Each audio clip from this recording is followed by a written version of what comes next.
अस्सलाम वालेकुम viewers, welcome to daily success by K. इस वीडियो का टॉपिक होगा कत्ल अंडर पीपीसी। ठीक है, तो ये ना हमने इस टॉपिक के दो सेगमेंट्स कवर करने हैं। एक तो आप फिलहाल डेफिनेशन, लीगल प्रोविजंस, ये वाला टॉपिक देखोगे, फिर उसके बाद हम ये वाला देखेंगे कत्ल अमद एंड किसास। ठीक है, इसके ऊपर क्वेश्चन, और फिर उसी टॉपिक के साथ मैं इंशाल्लाह आपको पास्ट पेपर के जो इसके लिहाज से सवाल है वो दिखा दूंगी, और फिर वो नेक्स्ट वीडियो के अंदर होगा आपका। ये आपका पार्ट 1 है, वो पार्ट 2 है, दोनों नेसेसरी हैं, इनको तसल्ली से देखिए। कोशिश मेरी यही होगी कि आपका ज़्यादा टाइम वेस्ट ना हो। ठीक है, उस लिहाज से अभी हम तैयारी शुरू कर देते हैं इस टॉपिक की। डेफिनेशन हम देखेंगे, ठीक है, कत्ल, और फिर उसके बाद कत्ल अमद और कत्ल खता क्या होता है उसको देखेंगे। लीगल प्रोविजंस देख लेंगे, जो जो सेक्शन इसको कवर करते हैं और वो क्या क्या बात करते हैं वो हम बात कर लेंगे।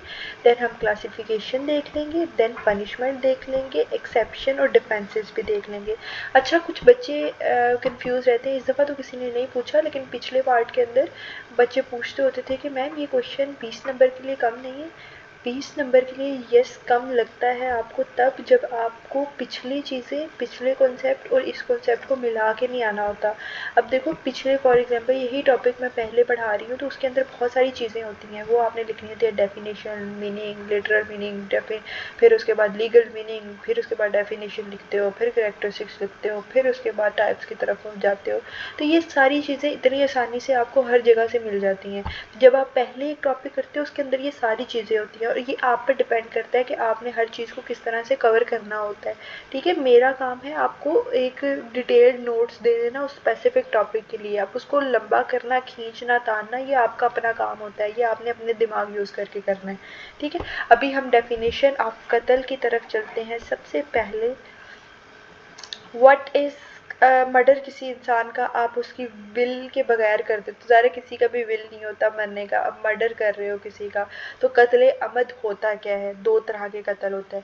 रेफर, आप किसी को deliberate killing with clear intention, यानी किसी को प्रॉपर प्लान करके मारना, वो कत्ल अमद क्या आ जाता है।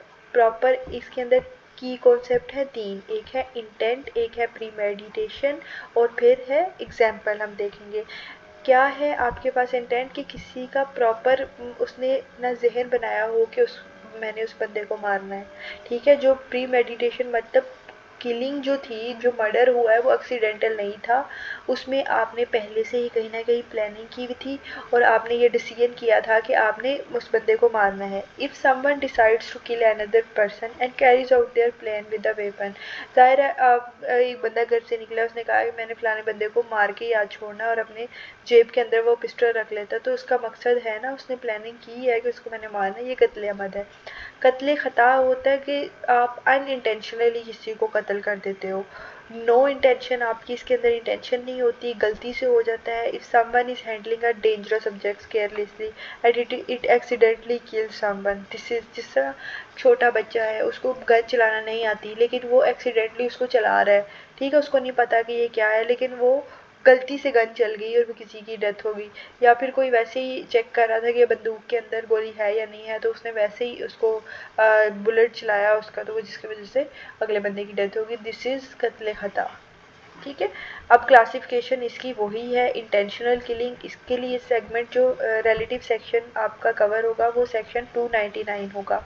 कत्ल खता की अगर हम बात करें तो वो भी 299 डिफाइंड कत्ल खता। ठीक है, और आपने इसकी डेफिनेशन लिखनी है और साथ रेलिवेंट सेक्शन लिखना है।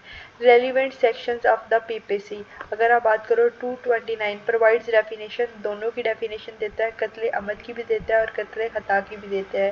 दोनों को बताता है कि एक में आपने प्लानिंग की होती है, इंटेंशन होता है, एक अनइंटेंशन होता है।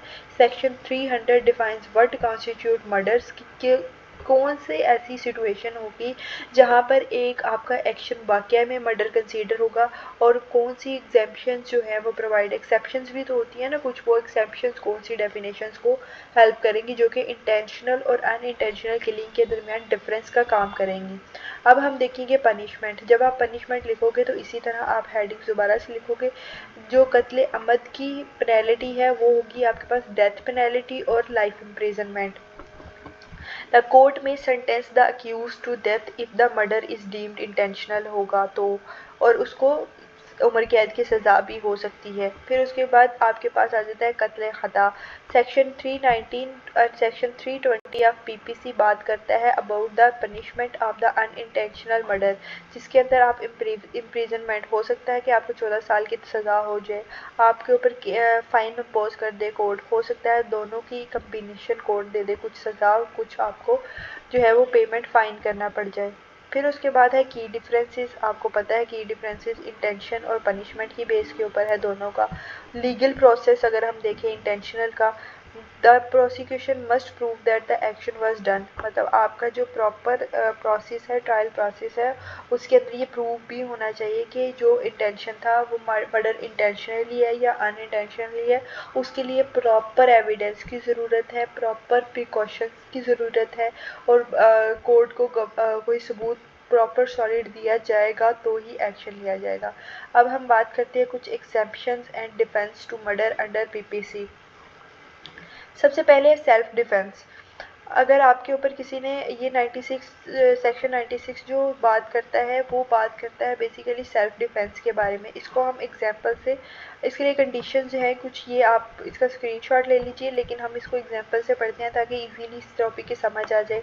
If someone is attack with a weapon, अगर आपके किसी ने आपके ऊपर हमला किया है और उसके हाथ में हथियार था, ठीक है, और जो विक्टिम है उसने आगे से अपने आप को प्रोटेक्ट करने के लिए फोर्स यूज़ की, और वो जो फोर्स यूज़ होगी उस टाइम वो एक जस्टिफाइड सेल्फ डिफेंस होगा, ठीक है।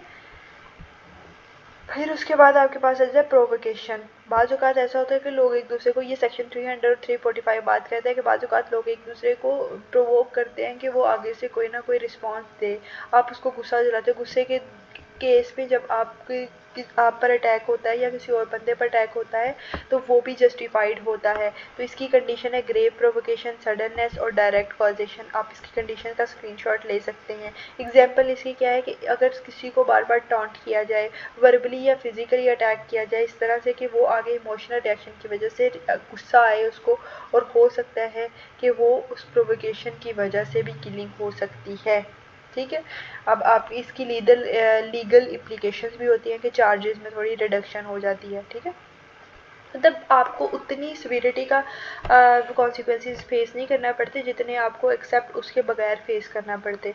आई होप समझ आ गई है। अभी हमने कत्ले अमद और इसको किसास के हवाले से किस तरह से ये पूछा गया सवाल, उस तरह से करना है। फिर आपने ये दोनों सवाल मिला के आप जब सवाल करोगे तो आपको सवाल भी लंबा हो जाएगा, हर डायमेंशन भी क्लियर हो जाएगी। और नोट्स अगर आपको चाहिए पेड नोट्स हैं, आप 300 के ये पूरे सब्जेक्ट के नोट्स मिल जाएंगे, यानी ये जो पूरा सब्जेक्ट है क्रिमिनल लॉ, इसके सारे टॉपिक्स आपको मिल जाएंगे, वो 300 में मिलेंगे। और अगर आपको सारे नोट्स चाहिए वो 2000 में मिलेंगे, मतलब 6 सब्जेक्ट्स अगर आपको चाहिए तो वो 2000 में मिलेंगे, और अगर आपको सिर्फ इस सब्जेक्ट का चाहिए तो वो 300 में मिलेंगे। ओके जी, अल्लाह हाफिज़।